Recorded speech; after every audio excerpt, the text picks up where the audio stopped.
Tiago 5, a partir do verso 13.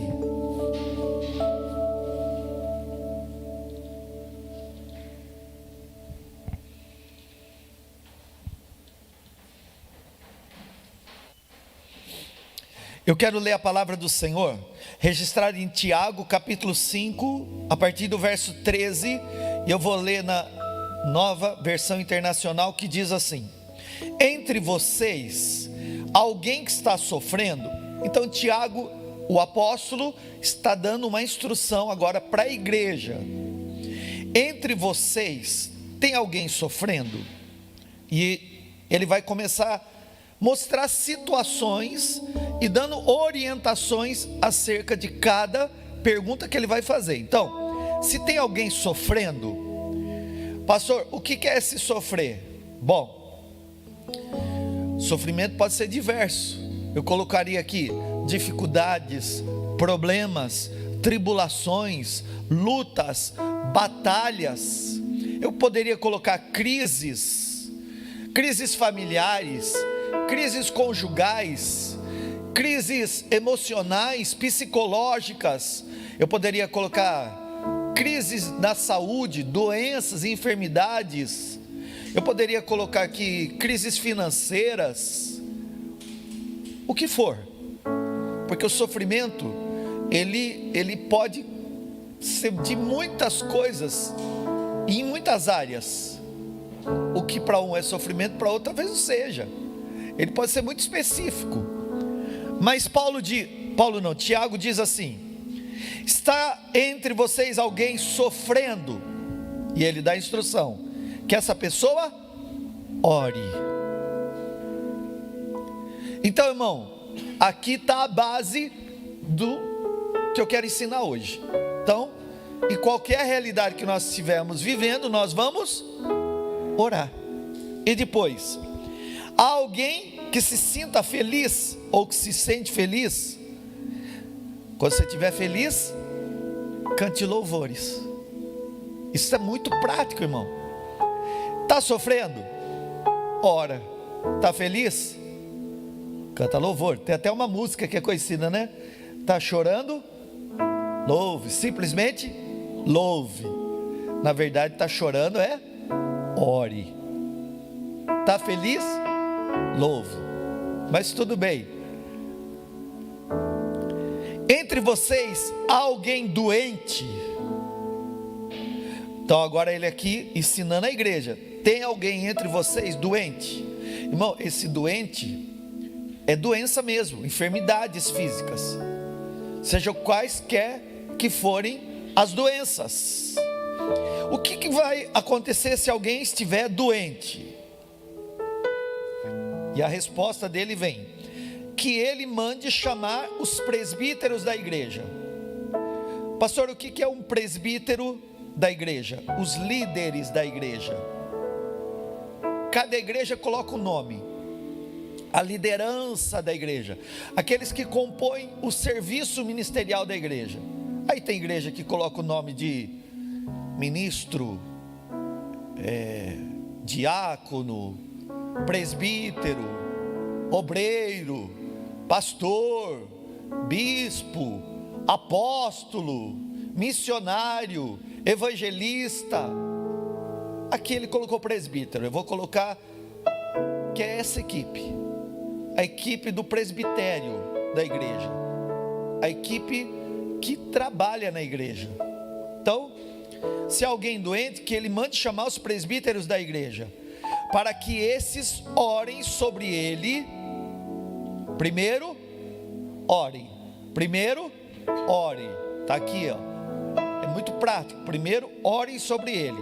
E depois, o unjam com óleo, em nome do Senhor. A oração feita com fé. E eu tenho ensinado a você, irmão, que fé é enxergar aquilo que os olhos ainda não viram. A oração feita com fé curará o doente. Quem é que tem fé? Tem que ter fé na oração, os dois, tanto que ora quanto que recebe. Eu já orei por pessoas que não tinham fé, E como é que eu examino quando alguém não tem fé? A boca fala do que o coração está cheio. Antes da oração você percebe como a pessoa vai contar o problema. Se ela conta o problema achando só o problema, ela não tem fé. Há pessoas que falam do problema, mas logo fala do que acreditam que Deus é capaz de fazer. Você já encontra fé. E depois que você orar, a próxima frase que a pessoa falar, está ali se ela crê ou não. É desgastante orar por quem não acredita. É desgastante. É uma perda de tempo de quem pede oração e de quem ora. Porque nada vai acontecer se a fé não for ativada. É uma perda de tempo. Mas enfim, a gente ora e deixa na mão de Deus, que é misericordioso, para fazer a obra. Agora, quando a gente vê fé, a gente vê o resultado. Então, a oração da fé vai curar o doente, e o Senhor o levantará. Pressupõe que essa pessoa já está doente, de cama até. Irmãos, estou fazendo já uma exposição aqui do texto, para entrar no texto, porque eu já quero discipular a igreja. Vamos parar aqui um pouquinho. Se tem alguém doente, olha ali no texto comigo. O que é que tem que fazer? Que ele mande chamar os presbíteros. Nenhum pastor, nem eu, nem a pastora Érica, nem o pastor Antônio Carlos, nem a pastora Silmara, e ninguém daqui tem bola de cristal. Ninguém aqui é vidente, e glória a Deus por isso. E ninguém sabe o que você está vivendo na tua particularidade durante a semana. O nosso encontro aqui é pequeno. Então não fique esperando o pastor ir atrás de você. Eu fiquei doente e ninguém me fez uma oração. Eu já ouvi isso, porque, irmão, eu sou pastor há muito tempo. Isso é infantilidade. E segundo a Bíblia, isso é errado. Quem é que tem que entrar em contato é você. Quem é que tem que entrar em contato com o pastor é você. Está aqui no texto. Está doente? Mande. Eu não consigo nem falar. Tem alguém na sua casa que pode ligar. Mande chamar. Mande chamar. Aí sim é função do pastor ir. Mas o pastor não sabe que a pessoa está doente. Só vai saber se a pessoa entrar em contato. Para isso, naquele quadro meu ali, naquele quadro ali da igreja, tem o meu WhatsApp. Está ali, é pessoal aquilo ali. Tira a foto, guarda lá, porque o dia que você precisar, você manda me chamar. E se você não puder ir, eu mando alguém da equipe. De alguma forma a gente vai assistir você. Mas se eu não souber no que eu posso te ajudar, não tem como te ajudar. Então, está aqui. Que ele mande chamar os presbíteros da igreja. Aí, orou. E olha que interessante, irmão. A oração feita com fé curará o doente, o Senhor o levantará. E se houver cometido pecados, ele será perdoado. Olha que interessante.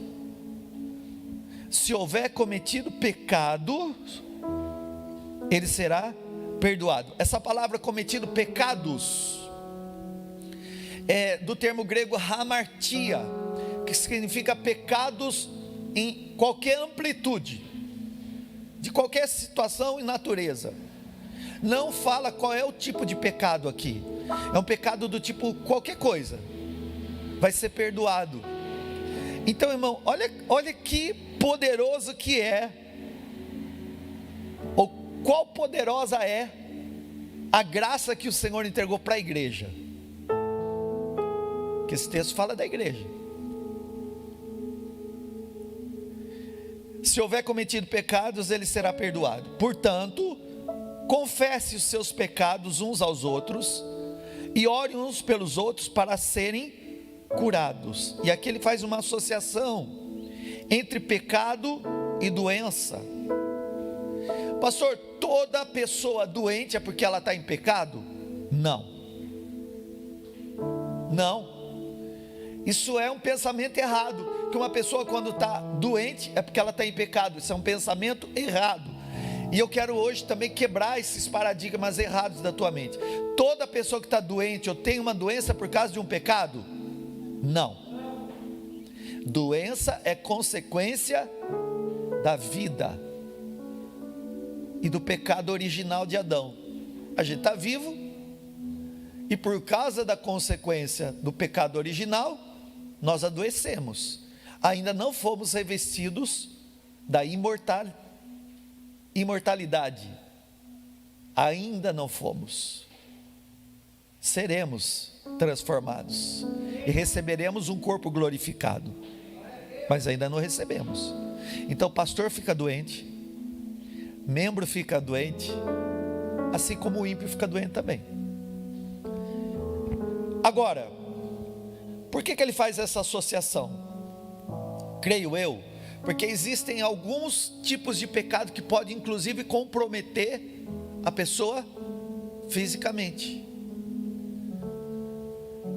Se uma pessoa, por exemplo, se enfermou-se por causa de algo que ela cometeu, de um vício, por exemplo, então ela entrou para essa situação e em realidade comprometeu o seu próprio físico, e etc. Eu poderia listar algumas outras situações aí que a pessoa mesmo, por causa do pecado, inclusive doenças psicossomáticas, doenças que são causadas por problemas emocionais e que refletem no corpo.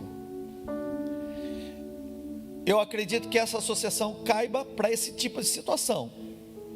Mas ele diz assim, irmãos: a oração de um justo é poderosa e eficaz. E ele vai aumentar a base da palavra dele, dando o exemplo. Ele vai fortalecer a base do que ele está falando, dando um exemplo. E ele vai usar Elias como exemplo. E ele diz assim: Elias era humano como nós, e ele orou fervorosamente. Ele orou de qualquer jeito, Não, ele orou fervorosamente, para que não chovesse, e não choveu sobre a terra durante 3 anos e meio. Elias era especial? Não, ele era humano como nós, mas ele orou fervorosamente, para que não chovesse, e não choveu sobre a terra durante 3 anos e meio. Orou outra vez, e os céus enviaram chuva, e a terra produziu os seus frutos. Até aqui. Quero orar junto com você, e eu quero ministrar a palavra antes de nós te abençoarmos, para você ir para a tua casa renovada, em nome de Jesus. Feche seus olhos, vamos orar juntos. Pai, queremos te agradecer por essa palavra, queremos te agradecer pela revelação que vem do teu Santo Espírito. Obrigado, Deus, porque a tua palavra é viva, ela é eficaz, e ela penetra nas nossas vidas, nos exortando, mas também nos guardando. Nessa manhã, nos expomos à luz dela, da tua verdade, e queremos ser edificados, transformados, a uma medida maior da tua fidelidade e da tua graça, a medida de Cristo. Pai, nos rendemos ao Senhor, consagramos o nosso coração a Ti. Planta essa semente hoje, e que ela venha produzir frutos que honre o Teu nome, Jesus. Seja assim agora, em nome de Jesus Cristo, amém? E graças a Deus. Queridos, esse texto Deus falou comigo na semana passada, já me orientando para trazer essa mensagem sobre a igreja, porque esse texto ele é enviado para a igreja, e você sabe que a igreja não é um prédio, a igreja são pessoas. O prédio é o prédio, mas igrejas são pessoas rendidas ao Senhor Jesus Cristo, que morreram da sua velha natureza, que ressuscitaram para uma nova vida em Cristo Jesus. Eles estão aqui, a igreja de Jesus está aqui. Nós somos a igreja de Jesus. Você é a igreja de Jesus. Eu sou a igreja. Você é a igreja. Quando nós estamos longe, nós não deixamos de ser igreja. Nós somos a igreja quando nós vamos no supermercado, nós somos a igreja quando nós entramos no ônibus, nós somos a igreja quando nós estamos dentro da nossa casa e dentro do trabalho. Nós continuamos sendo a igreja. Embora nós somos igreja em células separadas como de um corpo, quando nos juntamos, somos um corpo. É assim na mente de Deus. Embora eu seja uma parte do corpo, eu sou corpo. Eu sou uma parte do corpo, mas eu sou corpo.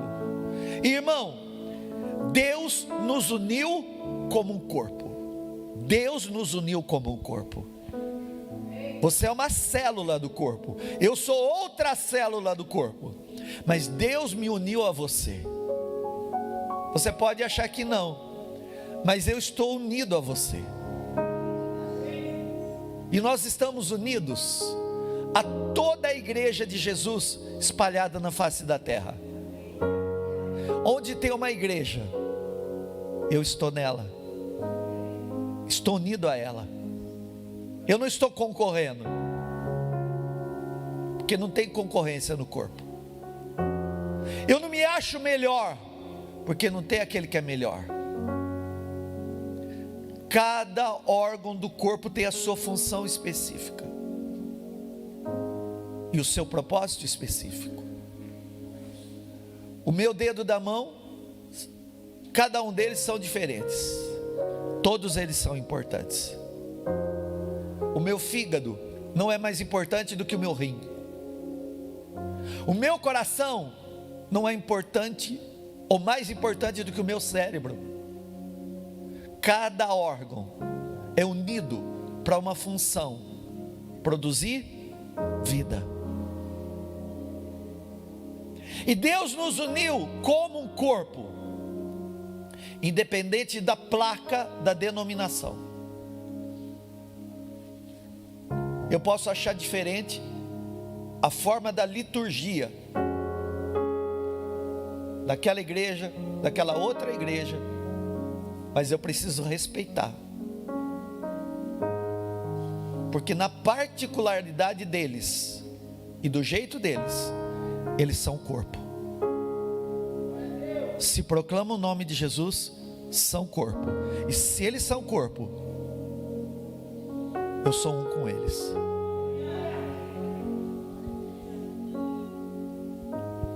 Então o que eu quero te ensinar, irmão, que Deus nos uniu como corpo, onde Cristo é a cabeça desse corpo.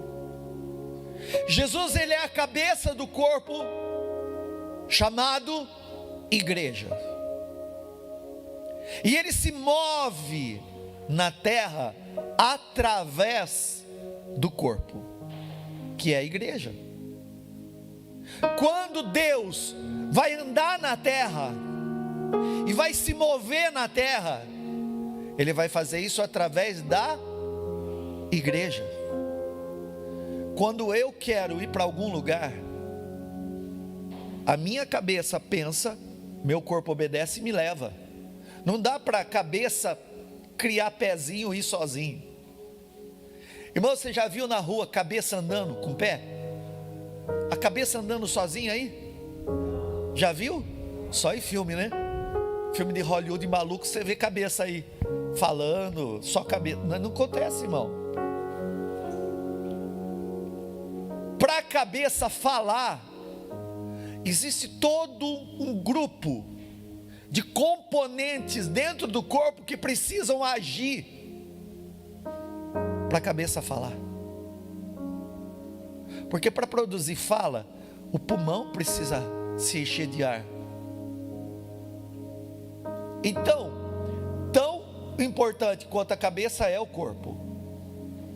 E irmão, eu não estou falando de coisa física, eu estou falando de algo espiritual. Eu estou falando que Deus, ele se move na terra através do corpo. O que ele quer fazer está na cabeça, mas o que ele de fato faz é através do corpo. Quantos estão me entendendo? Irmão, da cabeça vem os planos, mas é a realização desses planos é através do corpo. Da cabeça vem os planos, mas a realização dos planos acontece através do corpo. Então, quando Deus quer fazer algo na terra, o plano dele, ele vai usar quem? O corpo. E quem é o corpo? A igreja. Quem é o corpo de Cristo? A igreja. Quem que é a cabeça? E quem é o corpo? E quando Deus quer fazer algo na terra, ele vai usar o quê? A igreja. Foi o que Tiago estava anunciando e dizendo sobre o que a igreja pode realizar. Um pouquinho.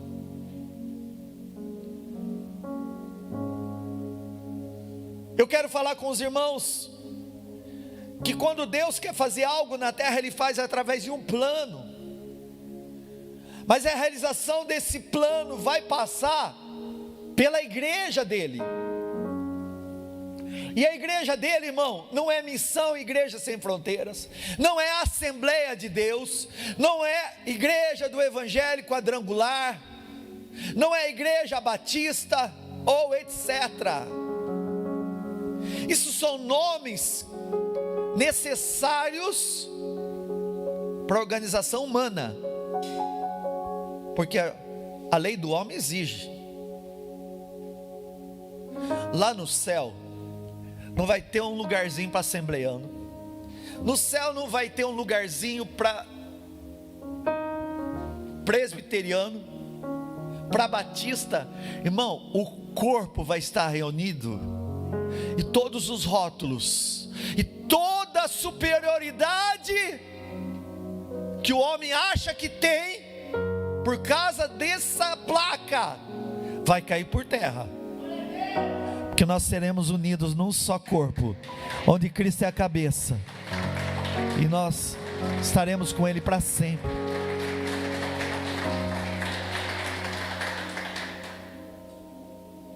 Então comece a se acostumar com a ideia de que você faz parte do corpo, e tudo que Deus quer fazer na terra vai usar você. Igreja.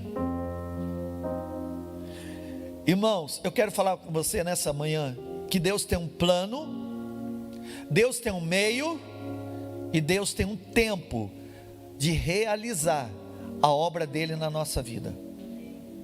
Diga comigo: Deus tem um plano, Deus tem um meio e Deus tem um tempo de realizar a obra dele na minha vida. Fala para o irmão pertinho de você: Deus tem, faz um número aí, Deus tem um plano, Deus tem um meio e Deus tem um tempo de realizar a obra dele na sua vida. Amém? Tudo que Deus vai fazer através da igreja. Passa pelo corpo. Ele tem o plano. Só que ele vai usar um meio. E isso vai levar um tempo. Irmão, quando é plano, plano fala de propósito. Eu gosto da palavra desígnio. Desígnio é a mesma coisa. Plano, propósito, desígnio. O que significa isso? É o que Deus quer fazer. O plano é o que Deus quer fazer. O que é o plano? O que Deus quer fazer. O que é o plano? Eu creio que Deus tem um plano para a sua vida. Eu creio que Deus tem um plano para a tua família. E eu creio que Deus tem um plano para essa terra inteira. Vai passar para se realizar através de quem? Da igreja. Plano é o que Deus quer fazer. Se Deus tem um plano, tem um meio, tem um tempo, o que é o meio? Bom, o meio é como, é de que forma o Senhor vai realizar o seu plano. Sempre é através de Jesus. O meio é sempre através de Jesus. O meio é sempre através de Jesus. Mas como Deus vai fazer isso acontecer? Muitas vezes você não vai saber. Algumas vezes Ele vai anunciar, outras não. Milagre a gente não vai explicar, a gente vai glorificar. Porque milagre tem dois propósitos. Primeiro, glorifica o nome de Jesus. Segundo, alegra o nosso coração. Tem um testemunho que eu vou contar para os irmãos aqui, do poder da cabeça através do corpo. Eu vou esperar, irmã. Tem dois testemunhos, irmão. No final do ano, eu profetizei que esse ano seria ano de milagres. Esse ano seria o ano de milagres na nossa vida. Tinha uma moça que veio me pedir oração. Uma situação, irmã, terrível. Só ela e Deus e a família que sabe. E eu disse para ela: vem aqui tal dia, nós vamos unir com a equipe ali, pastores, nós vamos orar por você. E ela estava com um tumor no cérebro. Ela estava para fazer cirurgia no outro dia. E a gente orou. E no outro dia que ela foi fazer o exame, o médico decidiu não fazer a cirurgia, suspendeu a medicação, já não toma mais remédio nenhum e não tem mais nada.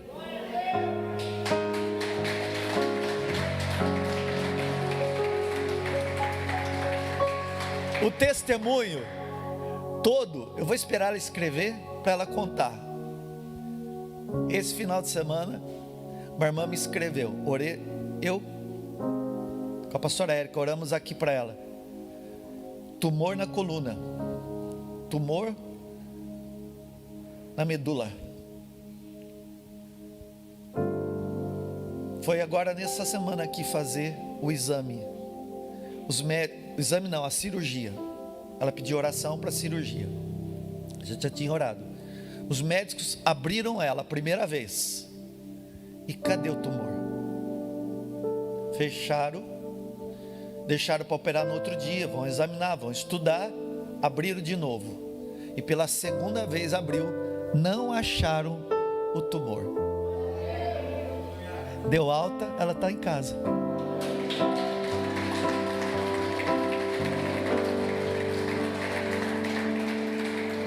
O plano é curar, o meio é Jesus, a cabeça.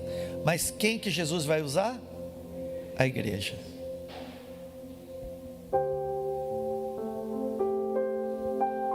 Como vai acontecer? Aqui. Tem alguém doente? Ore. Irmãos, e qual é o tempo? O que significa tempo? Se Deus tem um plano, um meio e um tempo. O tempo é a hora em que o milagre do Senhor se manifesta na nossa vida. Esse milagre tem dois propósitos. Primeiro, para honrar o nome de Jesus, que é digno de toda honra, de toda glória, de todo louvor. Levanta a tua mão ao céu, diga comigo: Senhor, só o Senhor é digno de toda a honra, de toda a glória e de todo louvor. Primeiro lugar é para honrar o nome de Jesus, que Deus faz milagres. Segundo, é para alegrar o nosso coração. Por isso, irmão, você tem que entender que Deus tem um plano, um meio e um tempo. Mas a minha palavra hoje para você, que está entendendo, e talvez hoje eu só comece, termine semana que vem, não sei, é que você entenda que você faz parte desse corpo, e que Deus nos uniu, e quando Ele nos uniu, Ele sabia o que Ele queria. Por isso, irmão, Tiago ele diz assim: a oração feita com fé vai curar o doente, e o Senhor o levantará. Se houver cometido pecados, serão perdoados. Confesse os seus pecados uns aos outros e orem uns pelos outros para serem curados. A oração de um justo é poderosa e eficaz. O Senhor me disse: ensina-os que nós precisamos nos cercar de pessoas e pessoas de oração. Você precisa se cercar de pessoas de oração. Não é sem propósito, irmão, não é sem propósito. Você acha que é uma coincidência você está aqui de manhã, hoje? E não é sem propósito você ter sentado pertinho dessa pessoa que você está sentado aí.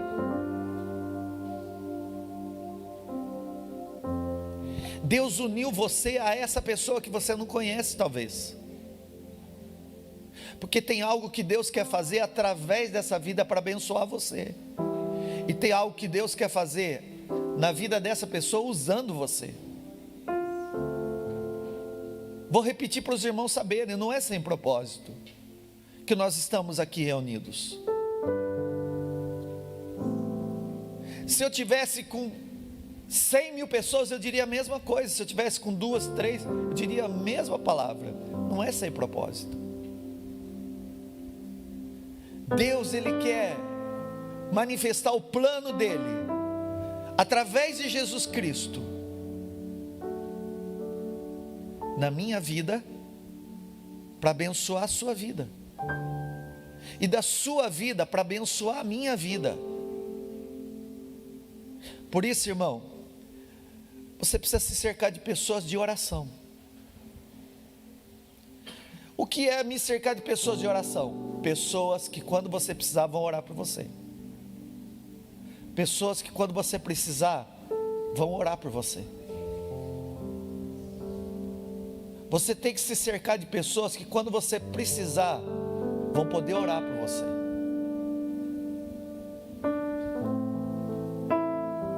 Você precisa se cercar de pessoas que você possa se expor, se abrir. Irmão, não vai buscar a pessoa perfeita, porque ela não existe. Tem alguém perfeito aqui? Os perfeitos acho que não vieram no culto, pelo que eu estou vendo. Não existe. Mas você precisa se cercar de pessoas que você possa abrir o seu coração, que você sabe que essas pessoas não vão te expor, mas elas vão te guardar, elas vão te proteger.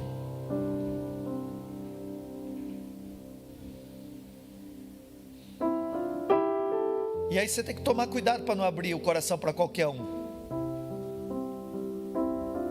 Ora antes, também discirna antes. Mas você precisa de alguém para confessar fragilidades, dificuldades, e se necessário for, até pecado. É bíblico. Mas eu não tenho que confessar a Deus? Tem sim. Mas Tiago está dizendo: confesse as vossas culpas uns aos outros. E isso, irmão, é através da igreja. A cabeça tem um plano, o meio é Cristo, e o tempo disso acontecer é Deus que vai definir. Toma cuidado. Não confessa o que você tem que confessar, e não se exponha para pessoas que expõem você. Não se exponha para pessoas que você sabe que vão expor você. Irmão, não se cerque de pessoas que só passam a mão na sua cabeça. Porque o amigo de verdade, ele fala o que precisa ser falado, ainda que seja desagradável. O grande erro dos líderes é se cercar de pessoas bajuladoras, pessoas puxa-saco, que só agradam aquela pessoa, porque é gostoso ficar perto de gente que só fala bem. Não, eu quero ficar perto de quem possa me ser bênção, e não só falar bem. Porque eu não sou perfeito. Tem coisas que eu não sou capaz de ver, e tem um irmão que é capaz de ver. E eu tenho que deixar Deus usar pessoas para me abençoar e para me mudar. Antes que a repreensão venha do próprio Deus. Que Deus, Ele resiste ao soberbo, dá graça aos humildes. Essa plataforma, ela me responsabiliza.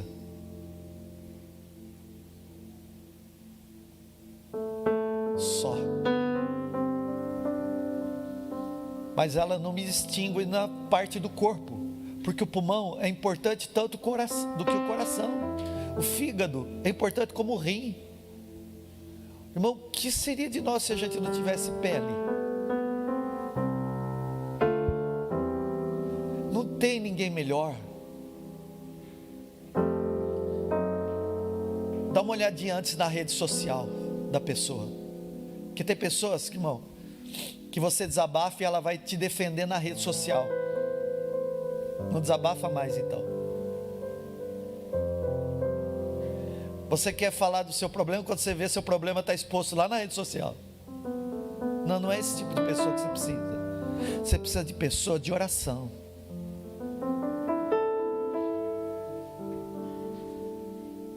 Porque uma pessoa de oração fala muito de você para Deus e pouco de você para as outras pessoas, ou quase nada. Uma pessoa de oração fala muito de você para Deus, fala pouco de você ou quase nada para os outros. Fala o que é necessário para te ajudar. Então você vai deixar Deus criar, irmão, o que o Senhor me falou. Uma rede de amigos de oração. Cria na sua vida uma rede de amigos de oração.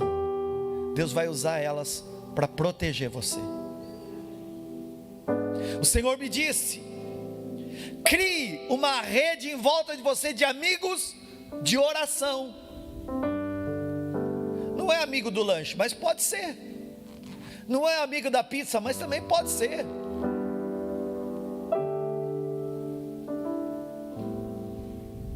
Talvez não seja aquele amigo que vai na sua casa, mas você sabe, aquela pessoa ela já foi usada por Deus, ou eu já fui usado por Deus na vida dela, e não há problema algum de eu pedir ajuda um dia, dizer: irmão, estou precisando da tua oração, estou precisando do teu ombro, estou precisando da tua ajuda.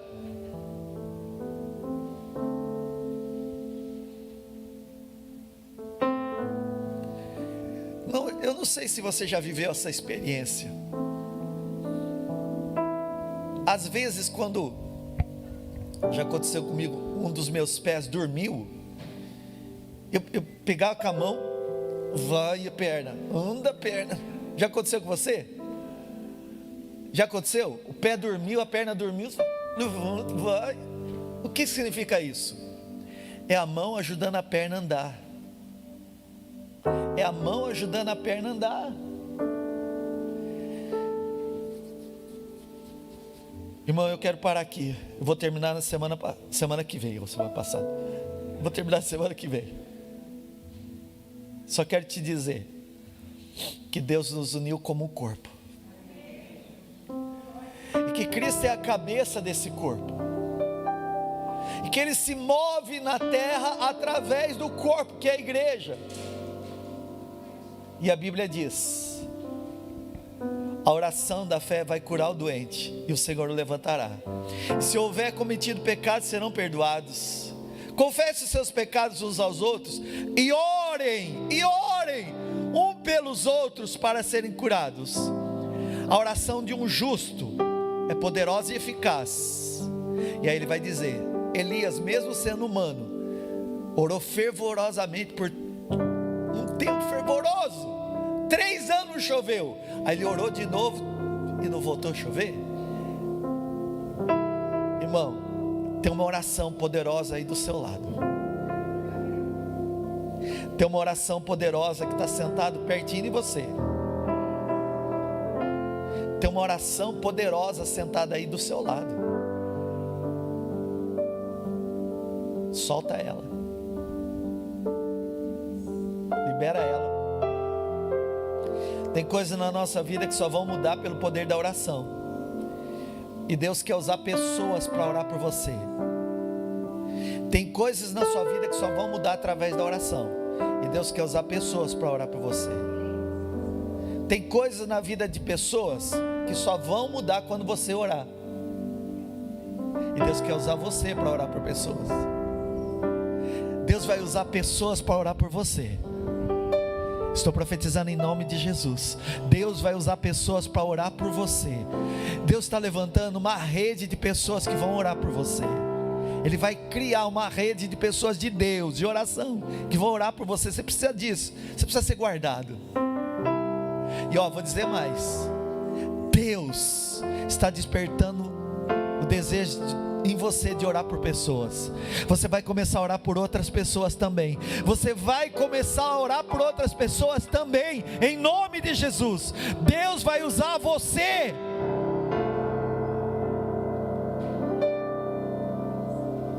Poderosamente.